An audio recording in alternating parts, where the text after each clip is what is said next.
got another no-hitter, Mario. But this isn't a traditional no-hitter. It's a combined no-hitter. The first one to see. There would have been two of them yesterday if the Red Sox ever blew the game in the ninth inning. But look, let's talk about the Cubs. This isn't about the Red Sox. I'll rant about some people later, but we'll talk about the Cubs, okay? Um, Zach Davies started off that game. He went 6 innings. Now, if that name sounds familiar to you, he came up last year, Mari. He was like an unsigned, he was an undrafted rookie or whatever. And his first ever game, he threw a no hitter. I believe that was last year. So if you do remember that name, that is the guy that did that.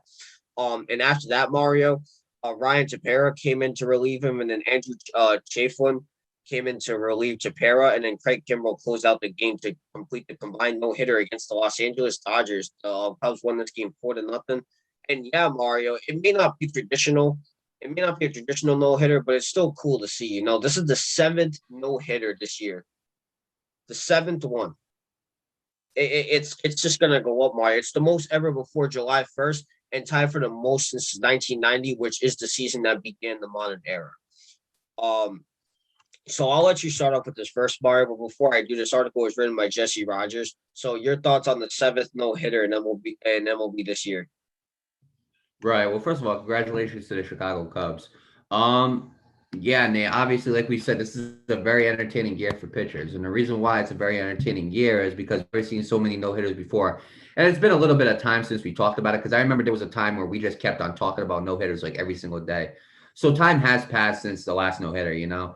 But overall, Nate, this is a combined no-hitter. So, and these are pretty impressive too. And the reason why these are impressive is because it shows dominance throughout more than one pitcher.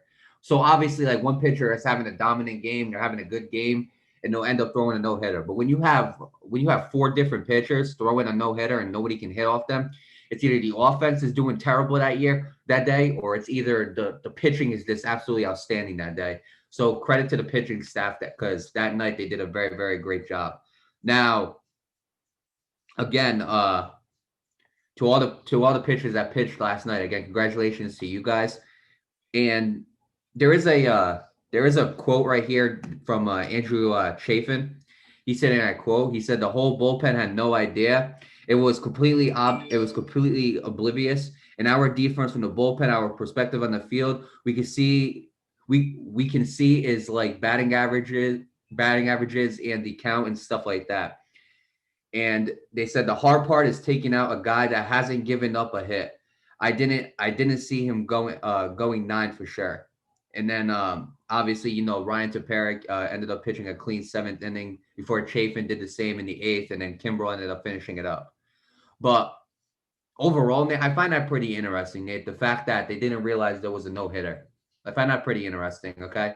And hey, look, I feel like that's the way it should be, because sometimes guys know that there's a no-hitter, and they'll like think to themselves, like, I can't let go of this hit, so I got to throw this pitch right here or whatever. Let me walk them just so, so and overall that could be a lot of pressure on a pitcher and make them, and that could have them make the wrong mistakes. So I'm glad that they were just able to pitch the game, and it ended up working really well for them.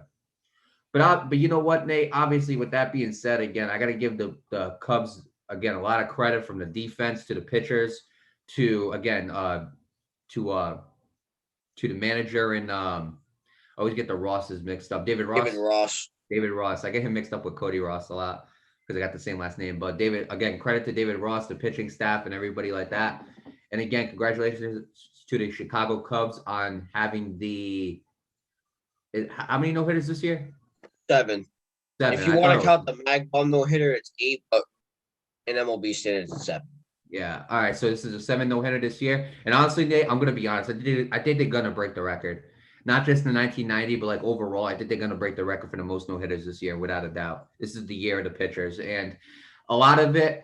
Now, again, are we gonna see as many in a row? I don't believe so. After what's going on with the pitching checks now, a lot of players who used to use certain types of substances, or used to use certain things to help them pitch, they're not allowed to use that no more. So it's gonna definitely, kind of affect how many no hitters are gonna be made. And not only that, Nate, this is like long gone summer for pitchers.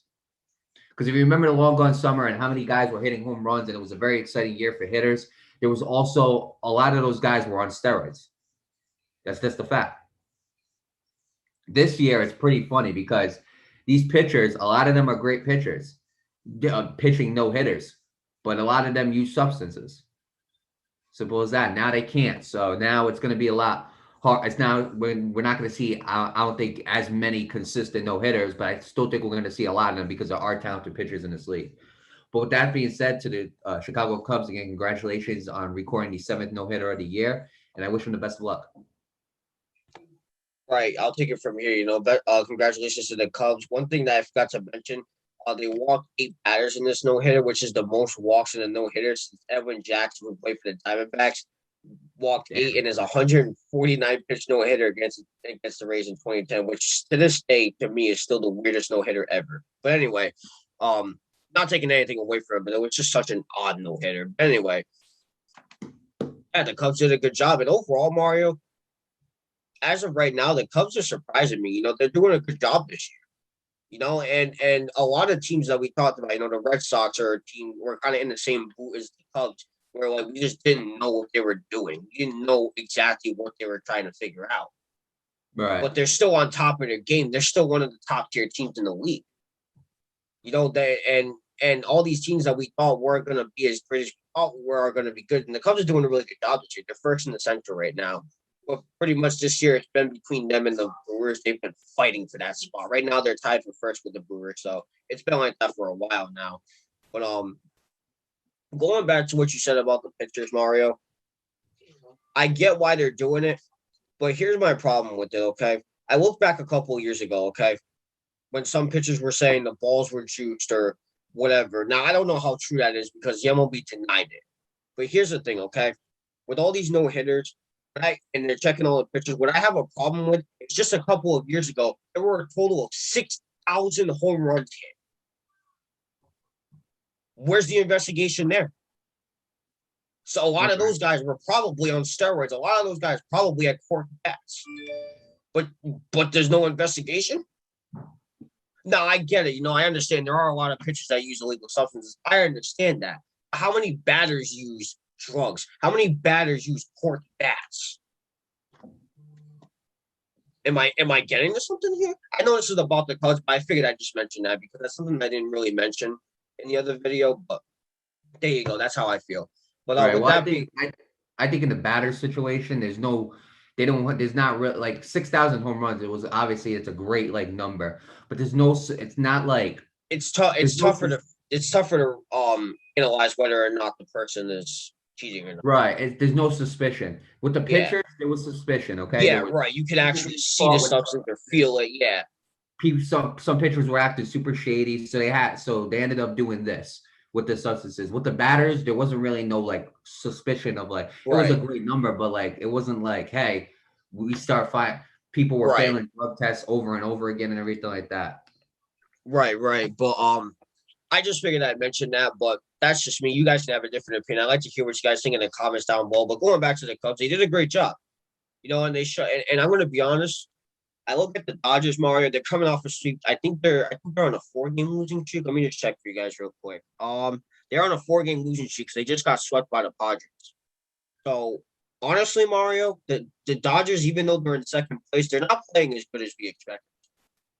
The pitching is okay. The lineup is doing what they have to do. Defensively, they're decent, but they're still losing games. And obviously, you're going to lose games. Obviously, we know that. Baseball, you play 162 games. There's no way you're going 162 and I don't expect you to do that.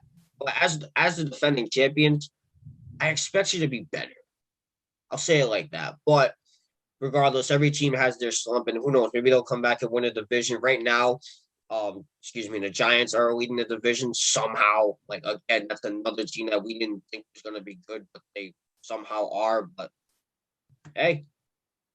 It's always those small teams that surprise us. But look, going back to the Cubs, again, they're doing a good job this year, and I expect them to keep that up. So with that being said, congratulations to the Chicago Cubs on the combined no-hitter. Best of luck to them, and we'll see what happens throughout the season.